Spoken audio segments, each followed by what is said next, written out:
Hello guys, ayan guys, gumagawa tayo ng fishball. Ayan, fishball yung ginagawa natin. Nilagay natin yung ating fishball na konti-konti lang kasi alam nyo guys, pag gamitin pala natin ng soda, baking soda, kahit ganito lang kaliit, lumalaki talaga siya guys, ganito. O, ang liit niya. Tapos lagay nyo dito, sobrang laki, lumalaki talaga siya guys. So, konti lang talaga lagyan natin kapag gumagawa tayo ng fishball. Ayan. So, kailangan natin baliktarin. Ayan o, lumaki siya. So, gumamit lang ako dito guys ng carrots, sardines, tapos yung bawang, sibuyas. Yun, sibuyas, bawang, ayan. So, ganyan lang.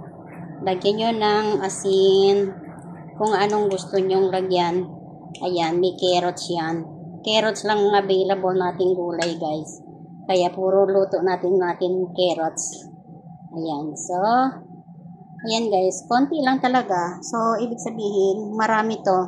Lalabas ito ng marami siguro ng mga 100 plus or 50 plus, ganyan. So, ayan o. Magagawa pala tayo ng marami nito. Kala ko konti lang.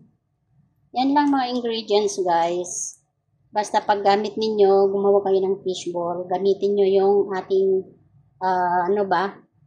wag yung baking powder, baking soda. Kita nyo naman ang laki-laki talaga.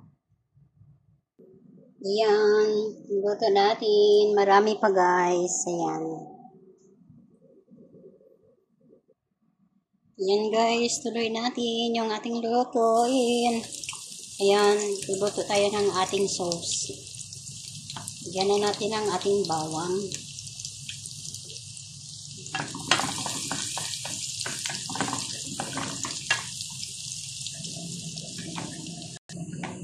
Bigyan na natin ang ating sibuyas.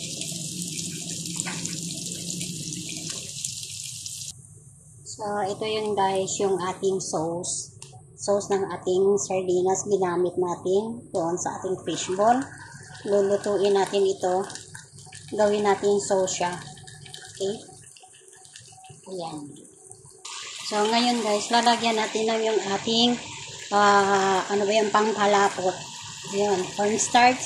Sa cornstarch na yan guys, mayroon na tayong kompletong lasa dyan nilagay. May black pepper na, may asukal, toyo, vinegar, tapos yung yung water. So, kailangan natin ito lulutuin hanggang malapot na yung ating sauce. Ayan. Dahan-dahan natin yung apoy para hindi masunog. Ayan, dahanin natin yung apoy. Mekos-mekos natin guys para hindi masunog yung ating sauce. Ayan. So ayan guys, malapit na maluto yung ating sauce. Ayan, medyo malapot-lapot na siya. Ganito na.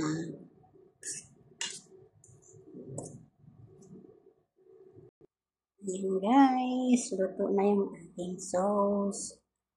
Bubuhusan na natin to. Ayan. So, ayan.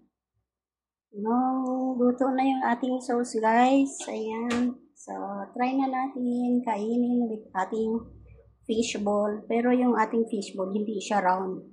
Parang square man siya. Round lang. Ayan. So, ayan. Try na natin guys. Kakain tayo. Ayan. Oh, mainit-init pa. Mahal na to kung sa labas tayo bibili. Mahal na to. So, dito, pwede na. Kasya-kasya yung bulsa natin sa ilang piraso na. Oh, marami na yan. Plus yung ating sauce. Depende na sa atin kung anong lasang gusto natin. Magagawa natin, diba? Ayan. Ayan. Sarap.